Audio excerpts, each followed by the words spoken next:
talk about is just kind of like my perspective in our relationship with our dad, right? So obviously, I'm the middle son. I'm one of the twins. I have an older brother. We all had 3 very, very different experiences as far as our high school experience, our recruiting experience, our draft experience, etc. So 2 things I would say, and I just kind of echo what he said, and it's true, and it really is true, but 2 things he always did. He never allowed us to doubt ourselves, and we never had to doubt if he believed in us.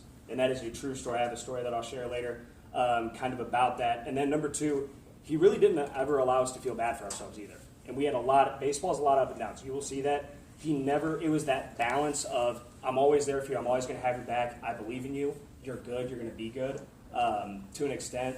But those days, I do believe in you. I love you. Even if you did bad, he never allowed us to go down to the dumps and, yeah, that coach is wrong. You should be starting. That guy, you're better than him. Never allowed us to do that. Never allowed us to play those games mentally. Never allowed us to get in that mentality of, I'm getting screwed. I'm getting the short end of the stick. Yeah, that should have been a hit, blah, blah, blah, right?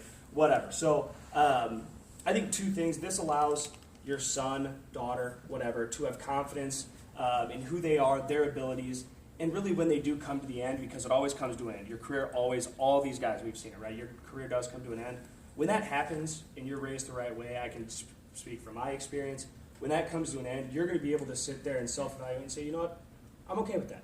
I can come to terms with the end of this, and I'm confident in who I am. I'm a quality young man, young woman, whatever that turns out to be, and you're ready to move on. Because I will say a lot of people, they talk about your minor league experience, et cetera, and they're, do you ever miss it, man? Do you love it? Yeah, there's some great things about it. There's certain things I loved. It was an awesome experience and opportunity. Do I miss it? Not at all. I love what I'm doing. I work with some great people. I love my life. I love working and what I get to do and having new goals and new opportunities and new things and moving on in life, right? There's a lot of other things outside of sports. And I've seen a lot of parents and kids in their relationships. And when parents get so obsessed with the baseball, the result-oriented, right? What you're getting out of that, those kids build resentment. They run away and they're not ready to move on. They don't feel confident in who they are. They don't have that true self-confidence, right? They have that fake shell maybe they put on, but not a real confidence. So I just think those are some things he did really well, and I have some stories that I'll kind of share through my experience. So a little bit of background about me. Obviously, me and my 2 brothers, we have a younger sister. She never really played sports, but so we all were very close brothers, right? I mean, we were best friends. We grew up. We do everything together. We were only 18 months apart. A very, very close relationship. So, or 14 months apart. Yeah. So very close in age. So we grew up. As we started to get older, right? Josh was extremely, extremely athletic. He was always just a wonderful athlete. Nobody really doubted that he would be a good athlete. He was very good. Jordan was very big. He's my twin brother.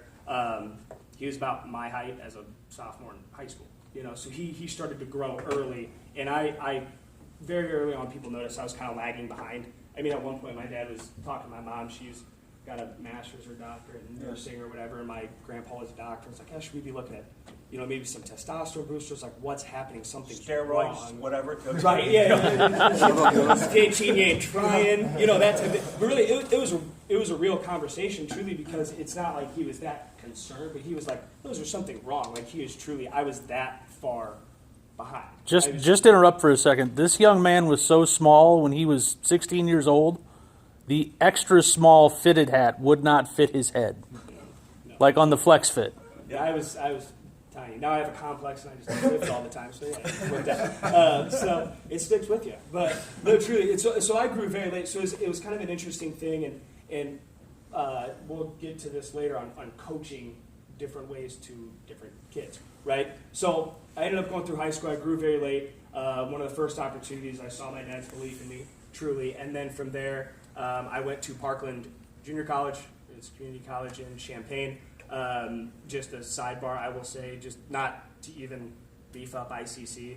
Junior college is one of the best opportunities you can give your kids, especially if they're not at where they want to be at. It's a great gap experience. It gives you a chance to be more flexible in what they can do. It was one of the best decisions of my life to go to community college. I loved it. I went from Parkland. I went there for 1 year.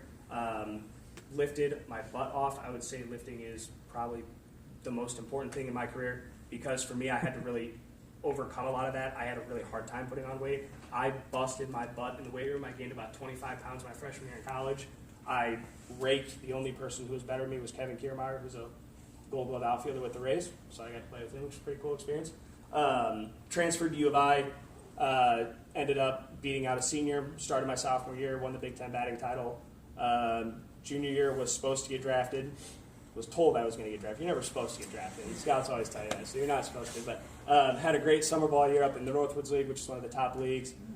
Scouts all over me, did all the different stuff I needed to, ended up not getting drafted, had a very average junior year. Another chance where Cam showed who he truly was as a human being. He was always there for me, but yeah, and then after that, had a great senior year, won the Big Ten Player of the Year, another Big Ten batting title. I was on the Golden Spikes list with Chris Bryant, who won it that year, so had a pretty good year, was an 8th round draft pick, played a few years in the minor leagues, got cut, decided not to continue doing it, and went up to Chicago, worked, and I moved back to Peoria, and I work with the same company as my dad, and actually Josh Wickenow here, so two people who are better at their job than me. So yeah, so I would guess a few things that I've learned along that. So really, and why I think Cam has a lot of respect in the area, a lot of people respect him. Number one, he's a great human being. But number two, he as far as the baseball goes, he had a lot of different experience, so he can kind of talk to anybody about whatever they're going through, right? So he had to learn kind of with my brothers, especially. We all were getting different messages, right? So even though we're all very close, and our one-on-one talks were very different. And so he didn't just treat us as one person, have one methodology, one way of doing things, right? With our older brother Josh, he did lack confidence early. He didn't know how good he was. And he was a freak athlete. I mean, just an unbelievable athlete. But with him, it was saying, you belong here. And constantly reaffirming, Josh, you belong here. You're good enough. You can compete. Getting him to be a competitor and say, how you match up. Hey, Jordan's pretty strong. You should be lifting too like that. You should be doing the same thing, getting him to compete, getting him to buy into that type of killer instinct and mentality. With Jordan was very big. He was naturally a strong guy. He played up at every sport at the varsity level, baseball, basketball. He was a Duncan in high school, and he was a pretty good player, right? For Jordan, he naturally had a lot of energy, emotion. Jordan ended up being on the cocky side, not confident side, because with the confident people, you see this. With the arrogant people, you see this, because they don't have true confidence. Yeah, when they're doing great, everyone tells, yeah, man, I'm doing awesome. How we doing, boys? And then when they're not, they're pissed off. They're throwing their helmet. They're not congratulating anybody, right? So with Jordan, it was working on how do I keep him humble? How do I teach him true confidence? How do I teach him to be a leader? And how do I teach him to have that quality character? And really allowing him to, I guess, focus his energy in that positive emotion, right, and not negative emotion there. And then with myself, it was, I think, the biggest, probably as a teaching moment as a father and loving somebody unconditionally. It was very, very hard for me because I was a very strong competitor. I'm very competitive.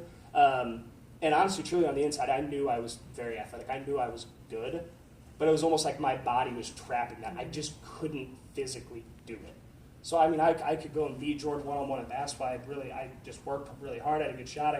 I could do all the moves and shake it, but I just wasn't strong enough to compete. I had a good swing. I could make a contact. I could rake MVP, but in the game, I wasn't strong enough to compete with the guys at the next level, especially in high school. So it was very, very difficult to watch Jordan play up, to watch him start, to watch Josh, as a sophomore win, a state championship, and to go through all the recruiting processes all over the country. I mean, he was getting calls from LSU. He was very, very good, and he was on a national stage at that point. So it was very tough for me to be like, I'm getting no opportunities to play up. I was sitting the bench even as a junior. So I have, junior year in baseball, Josh and Jordan are out there, and they're both starting and playing really well, and Jordan starts to get recruited. Josh is already committed to Illinois, and I'm sitting on the bench. I got nothing. And so very early on, and I remember one story that I always tell, and it may seem inconsequential, but to me, it's something I always remember. So I was a sophomore in high school. Jordan was playing up.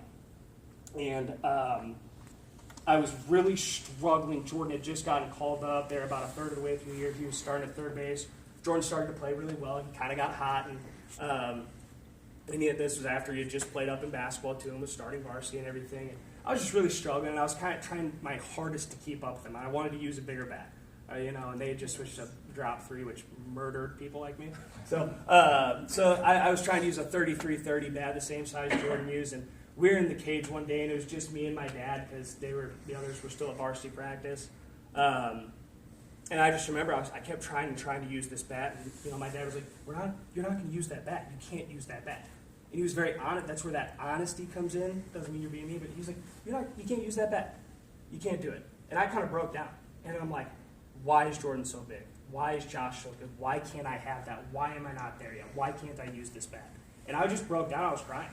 And I was so frustrated and so mad at the world that why does he get the opportunities? I'm so small, I can't do anything. And he just grabs me, he gets on a knee, and he's right there in front of my face, and he's like, "You know what? Your greatness will come, I promise. Do what I tell you to do. Follow my instruction. I'm going to work there every step of the way with you, and we're going to be great. And you're going to be great." And I'm sitting there just bawling, and I believed it from there. And I will never forget that. Again, something as little as a bat, size you use them, but he was there to be honest and guide me and coach me and just instill that confidence. Like, we're going to be freaking good. You're going to get there. So that was one thing I think that he learned is how to evaluate your kids.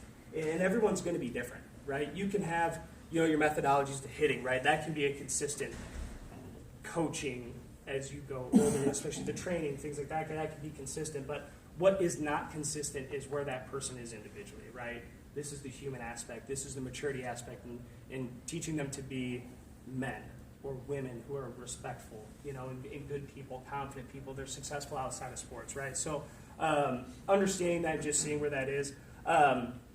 Second thing is, as they start to get older and you start to let them go and they start to maybe go to the next level and get help from guys who are professionals, that's what they do, and they do it. Don't be the helicopter parent. It's hard when you love and care about them so much. I get that. It's tough, but I'm sure these guys will tell you it's sometimes frustrating to deal with that. So you have to know when to let go and start trusting the process. We had people, it'd be a U of I, and you'd have the parents out there, and their kids in college playing at a Division I Big Ten school, and you have the parents out there with their thing, and I'm like, what are you going to do out there with your freaking VCR recorder? Like, what is that going to accomplish, right? That's not going to help them. So know when to let go. Allow yourself to trust other people. They're good at what they do, right? And your kid, you don't know everything. It's hard. And Cam did a good job at it. He was never a helicopter parent. There was, at one point my sophomore year when I first went to U of I, got benched for a week and a half, right? I struggled at the start of the season. We just talked on the phone. It was like any other day. I never got, what do you think's wrong, man? What do you think you're doing? What's going on? What do you feel at the plate? We never got that. It was just, he kind of let it go. He knew Eric Snyder was going to do a great job, and Dan Harlip and those guys. We had a good core group of coaches, and he wasn't, on top of it. What do you think it is? Maybe we could do this. And I just let it go. Love them.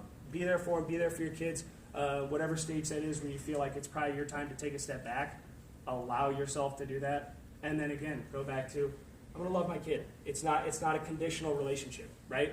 I just love my son. I just love my daughter. And we honestly always felt like we had that. From there, and then one thing, and then this is another point I wanted to make because I think it is greater than outside of sports is during my junior year again, you get all this stuff from the scouts, kind of overwhelming, and they all tell you, what round you should be in, and, blah, blah, blah. When I didn't get drafted, it was a difficult experience. And I will say I never understood this till probably my last 4 or 5 years when I was in the working world.